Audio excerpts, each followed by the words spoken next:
Hi friends, welcome to my channel. 2026 পশ্চিমবঙ্গের বিধানসভা ভোটকে নির্বাচন কমিশনার একেবারে পাখির চোখ করেছে। হ্যাঁ, ঠিক শুনেছেন। কেন পাখির চোখ? কেন? তাহলে কি কি এমন পলিসি নিয়েছে যেগুলো সম্পূর্ণ ভিন্ন বা যেগুলো আগের থেকে আলাদা? আসুন আমরা পুঙ্খানুপুঙ্খ আলোচনা করি। জানলে বুঝতে পারবো যে আগে কি হতো আর এবারে কেন পাখির চোখ করছে, তার পুঙ্খানুপুঙ্খ যথাবিহিত তথ্য আপনারা বুঝতে পারবেন। তার আগে অবশ্যই অনুরোধ করবো, দয়া করে আপনারা আমার চ্যানেলটা সাবস্ক্রাইব করবেন, লাইক করবেন, কমেন্ট করবেন, শেয়ার করবেন। কারণ একটা সাবস্ক্রিপশান করলে আপনাদের কোনো ক্ষতি হবে না, কিন্তু আপনার একটা সাবস্ক্রিপশানে আমাকে অনুপ্রাণিত করবে আরও ভালো ভালো কন্টেন্ট নিয়ে ভিডিও বানানোর জন্য। কথা হচ্ছে, আগে জানতে হবে যে পশ্চিমবঙ্গে কীরকমভাবে ভোট হতো, তাহলে তার সঙ্গে আপনারা পার্থক্যটা বুঝতে পারবেন। এর আগেও বলেছি, এখনও বলছি, পরেও বলছি বা পরেও বলবো, I am standing by 13 time presiding officer. আমি 13 বারের প্রিজাইডিং অফিসার।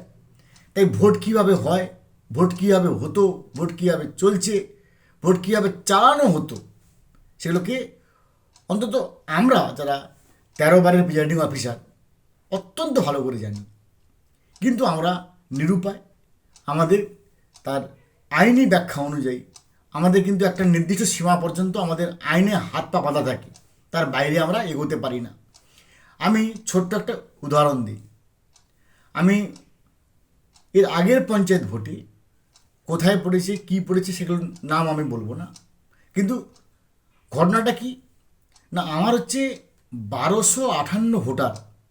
হ্যাঁ, ঠিক শুনেছেন, 1200, মাফ করবেন, 1285 ভোটার আমার পঞ্চায়েত ভোটে 3 টিয়ার ইলেকশন, পঞ্চায়েত সমিতি, জেলা পরিষদ।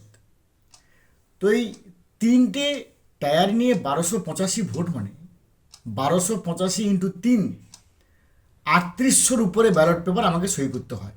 সে করতে হোক, সে আমার ডিউটি, আমি করব। কিন্তু আমাকে ফোর্স দিয়েছে কজন না, থুতথুরে অন্ধ পেঁচার মতো একজন আমাকে রাজ্য পুলিশ দিয়েছে। আমি সেক্টরকে ফোন করলাম। সাধারণত সেক্টর দু ধরনের হয়, একটা যে পুলিশ সেক্টর, এটা সিভিল সেক্টর। আমি সেক্টরকে ফোন করলাম, উনি বলছেন যে আমার কিছু করার নেই। আমি যেখানে আছে হেডকোয়ার্টার, সেই আর্মস বা ফোর্সের হেডকোয়ার্টারে ফোন করলাম, পুলিশের হেডকোয়ার্টারে ফোন করলাম, বলছে আমরা নিরুপায়, আমাদের কাছে কোনো ফোর্স নেই, আমরা ফোর্স দিতে পারবো না। আমি ডিএম লেভেলে একজন অফিসারকে ফোন করলাম, উনি বলছেন আমরা নিরুপায়, আমরা ভোট দিতে পারবো না। 1285 ভোটার, রাত্রি 11:52 পর্যন্ত আমার ভোট চলছে। ভাবতে পারেন, একটা ভোট হওয়া মানে আমাদের প্রিজাইডিং অফিসারদের কী পরিমাণ যন্ত্রণা হয়, কী যন্ত্রণায় মরিচে পাথরে নিষ্ফল মাথা কুটে রাত 12:52 পর্যন্ত ভোট চলছে। যখন সবাই 2 ঘুম 3 ঘুম ঘুমাচ্ছে, তখন আমার বুথের লাইনে সবাই ভোট দিয়ে বলে দাঁড়িয়ে আছে। তো সেরকম একজন রাজ্য পুলিশ কেন? তাহলে কি পুলিশ নেই? তাহলে কি সেন্ট্রাল বাহিনী নেই? আছে, কিন্তু যেহেতু সুরক্ষা হচ্ছে সংবিধানের কনকারেন্ট লিস্টে আছে, যুগ্ম তালিকায় আছে, তাই ভারতবর্ষের নিয়ম হচ্ছে যে সেন্ট্রাল পুলিশে আসুক না কেন, সে সিআরপিএফ হোক কিংবা সিপিএম ফোর্স হোক কিংবা তার ব্যাটালিয়ান হোক, যেই ফোর্স হোক না কেন, তাকে রাজ্য সরকারের আন্ডারে কাজ করতে হবে। রাজ্য পুলিশ তাকে নিয়ে যাবে, এখানে নিয়ে যাবে, সেখানে নিয়ে যাবে, সেখানে নিয়ে যাবে, রুট মার্চ করবে, ফ্ল্যাগ মার্চ করাবে। তাদের কিছু, অর্থাৎ সেন্ট্রাল বাহিনী কোনো কিছু করতে পারবে না।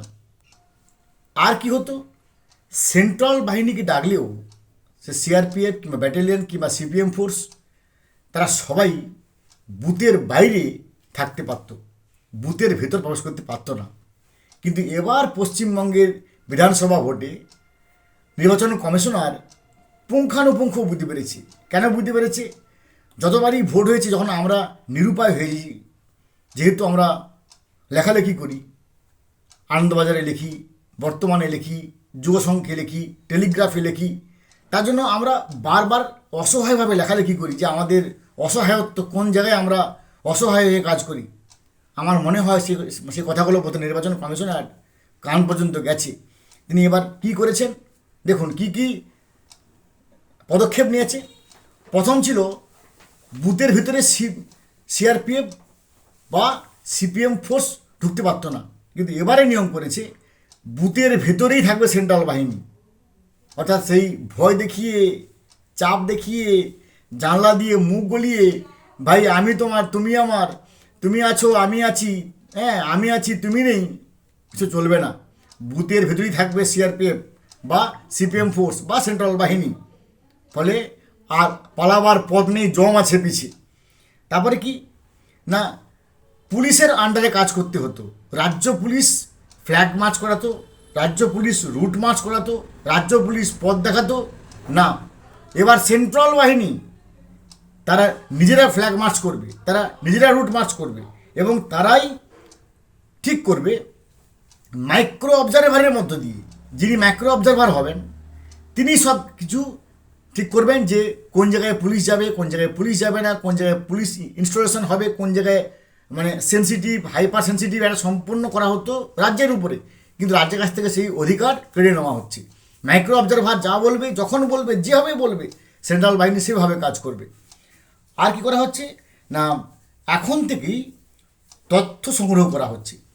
লালবাজারের যে পিপি সেল আছে, মানে তার যে নির্বাচনী সেল আছে, সেই নির্বাচনী সেল থেকে 21 পেজ ফরম্যাট রিপোর্ট, 21 পাতার একটা রিপোর্ট, এই যে আজকে সোমবার 5 তারিখ, আজকের মধ্যে প্রথম রিপোর্ট পাঠাতে হবে।